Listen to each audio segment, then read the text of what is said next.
Hi, இது ஒரு RX 135ஓட E3 cylinder. இது புது சிலிண்டர் தான். நம்ம ஒரு 2 இயர்ஸ் முன்னாடி சோர்ஸ் பண்ணியிருந்தோம். அது ஒரு ஹை பட்ஜெட்டில் நம்ம இது வாங்கியிருந்தோம். இதில் பார்த்திங்கன்னா நமக்கு 135க்கு E1, E2, E3, E4 series வரைக்கும் ஒரு 2005, 2008 வரைக்கும் நமக்கு சோர்ஸ் பண்ண முடியும். Yamaha சப்ளை இருந்துச்சு. அந்த 2008 இருக்குல்ல, 2008க்கு அப்புறம் நமக்கு I1, I2 சீரீஸ் தான் வந்துச்சு. I1, I2 இந்தோனேஷியாவிலேருந்து இம்போர்ட் பண்ணது. எனக்கு தெரிஞ்ச ஒரு இன்ஃபர்மேஷன் படி அது இந்தோனேஷியாவிலேருந்து இம்போர்ட் பண்ணியிருந்தாங்க, இம்போர்ட் பண்ணி கொடுத்துருந்தாங்க. இது E1, E2, E3, E4 mostly இந்தியாவிலே மேனுஃபேக்சரிங் பண்ணியிருப்பாங்க. இதில் பார்த்திங்கன்னா E1, E2, E3, E4 ஒவ்வொரு டைமும் ஒவ்வொரு சீரீஸ் வரும்.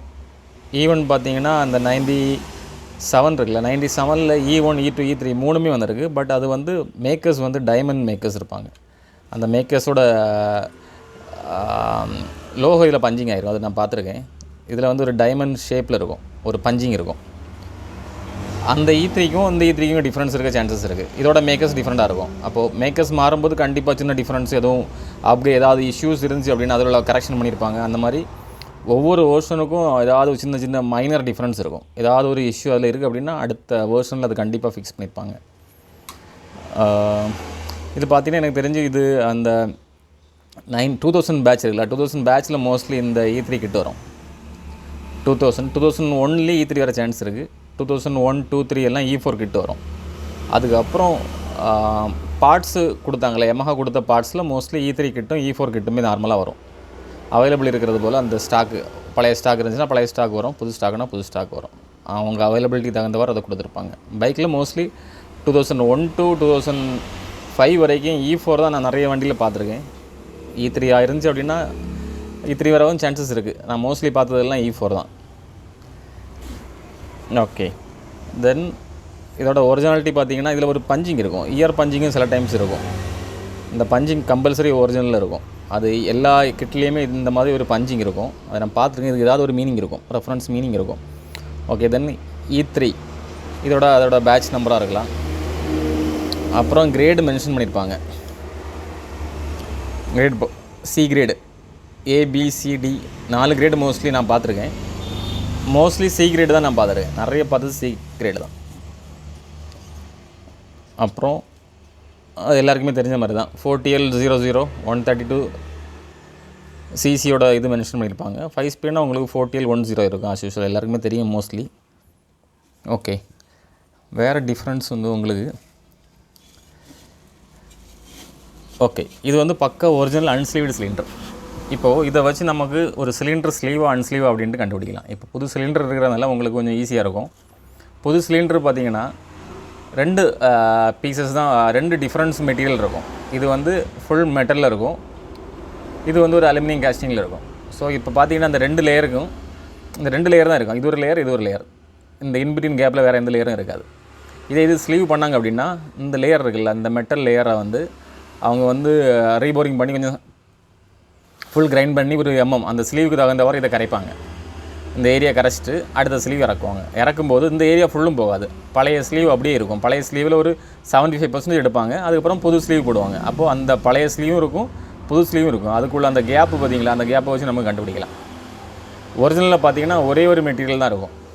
ஓகே, அது ஒரு விஷயம். அதுக்கப்புறம் அவங்க ரீஸ்லீவ் பண்ணி போட்டதுக்கப்புறம் அந்த பீஸ் இருக்குல்ல, அந்த பீஸை உள்ளே இறக்குவாங்க. இந்த ஏரியாலாம் கிரைண்டிங் பண்ணுற மாதிரி, கிரைண்டிங் இந்த சென்ஸ் அந்த ரீபோர் பண்ணுவோம்ல, அந்த ரீபோர் பண்ணுற மாதிரி இதெல்லாம் ஃபுல்லாக கரைச்சி எடுப்பாங்க. அந்த ஸ்லீவுக்கு தகுந்தவாறு கரைச்சி எடுத்து அந்த மெட்டல் இருக்குல்ல, மெட்டல் இந்த ரவுண்டு மெட்டலை அப்படியே உள்ளே இறக்குவாங்க.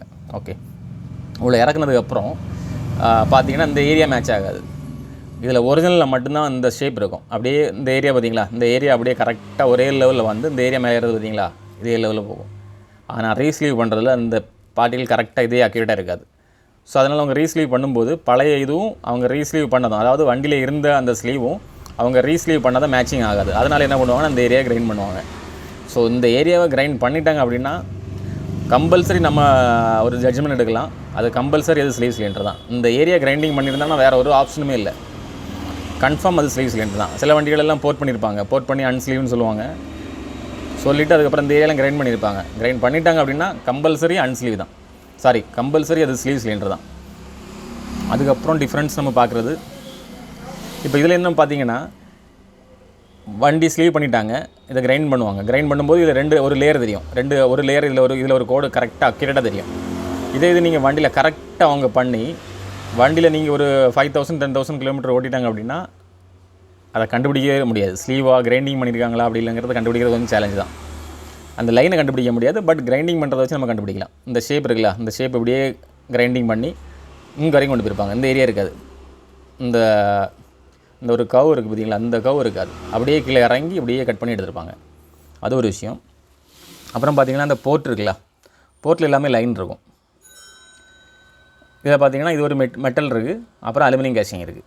அந்த ஸ்லீவ் பண்ணாங்க அப்படின்னா இதில் ஒரு லேயர் தெரியும், அந்த மெட்டலே 2 பார்ட்ஸ் இருக்கும். அதை வச்சு தான் நம்ம கண்டுபிடிப்போம். ஆனால் வந்து பர்ஃபெக்டாக கரெக்ஷன் பண்ணிட்டாங்க அப்படின்னா கண்டுபிடிக்கிறது கொஞ்சம் சேலஞ்சு தான். அதுவும் வண்டியில் ஒரு 5000 10,000 ஓட்டிட்டாங்க அப்படின்னா கண்டுபிடிக்கிறது ரொம்ப ரிஸ்க். ஓகே, வேறு விஷயம், நமக்கு இந்த போர்ட்டெல்லாம் செக் பண்ணும்போது அந்த ஏறி இருங்க, அந்த ஸ்லீவ் போட்டதெல்லாம் இறங்கி இருந்துச்சுனாலே நம்ம கண்டுபிடிக்கலாம். ஆனால் போர்ட்டு கரெக்ஷன் ப்ராப்பராக பண்ணிட்டாங்க அப்படின்னா கண்டுபிடிக்க முடியாது. ஓகே, அதுக்கப்புறம் இந்த டாப் லேயர், இந்த டாப் லேயரில் உங்களுக்கு டபுள் லைன் தெரியும். அதுவும் அக்யூரேட்டாக கண்டுபிடிக்க முடியாது, அதுவும் சேலஞ்சு தான். அக்யூரேட்டாக கண்டுபிடிக்க முடியாது. நான் இப்போ சொல்கிறது RX 135 சிலிண்டருக்குள்ள கண்டுபிடிக்கிறதா சொல்கிறேன். 100க்குலாம் கொஞ்சம் சேலஞ்சு தான், அவ்வளோ ஈஸியாக கண்டுபிடிக்க முடியாது. ஓகே, இதில் ஒரு லைன் தெரியும் ஸ்லீவ் சிலிண்டர் அப்படின்னா, அந்த லைனை வந்து அக்யூரேட்டாக கண்டுபிடிக்க முடியாது, கொஞ்சம் சேலஞ்சு தான். ஓகே, அதை வச்சு கண்டுபிடிக்கலாம். ஓகே, அது இல்லாமல் இன்னொரு விஷயம் சொல்கிறேன். ஒரு சிலிண்டரு ரீபோர் பண்ணதுக்கப்புறம், அது ஸ்டாண்டர்டாக இருக்கலாம், இல்லைனா என்ன சைஸ்னாலும் ரீபோர் பண்ணதுக்கப்புறம் இந்த எட்ஜஸ் எல்லாம் கரெக்ட் பண்ணணும். பார்த்திங்களா, அந்த ஸ்டாண்டர்டு புது சிலிண்டரில் அந்த எட்ஜஸ் எல்லாம் கரெக்ட் பண்ணியிருக்காங்க பார்த்திங்களா, அதுக்கெல்லாம் நிறைய ரீசன் இருக்குது. எப்படி கரெக்ட் பண்ணணும், எதனால் கரெக்ட் பண்ணுறோம் அப்படிங்கிற ரீசன்ஸ் இருக்குது. இதெல்லாம் வச்சு நம்ம வந்து ஒரு இன்ஜின் செட் பண்ணால் மட்டும்தான் அதோட ஃபீல் அக்யூரேட்டாக கிடைக்கும். இதில் பார்த்திங்கன்னா ஒவ்வொரு எட்ஜ், ஒவ்வொரு கார்னரும் சின்ன ஒர்க் பண்ணியிருக்காங்க பார்த்திங்களா. போர்ட் சாம்பரிங் அப்படிம்பாங்க. இதெல்லாம் கம்பல்சரி பண்ணணும். பண்ணும்போது மட்டும்தான் அது கம்பல்சரி பண்ணணும். ஆனால் கரெக்டாக பண்ணணும். கரெக்டாக பண்ணாதான் அதில் பெனிஃபிட் கிடைக்கும். இல்லைனா ப்ராப்பராக பண்ணலை அப்படின்னா எந்த யூஸும் இருக்காது. ஸோ நம்ம அது பண்ணலாம், பண்ணாமே அப்படியே ஓடலாம். அதனால் ப்ராப்ளம்ஸ் எதுவும் இல்லை. அந்த இது கரெக்டாக ப்ராப்பராக பண்ணால் நல்லாயிருக்கும். ஓகே, ஆக்சுவலாக அந்த சிலிண்டர் நம்ம சேல் தான். ப்ரைஸ் பார்த்திங்கன்னா ஒரு ப்ரீமியம் ப்ரைஸ் தான், லோ ப்ரைஸ் எதுவுமே இல்லை. ஓகே, வித் ஸ்டாண்டர்ட் பிஸ்டனோடு வந்துடும். Standard piston, rings,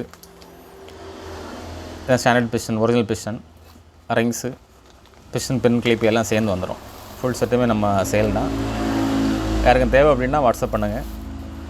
okay, thank you.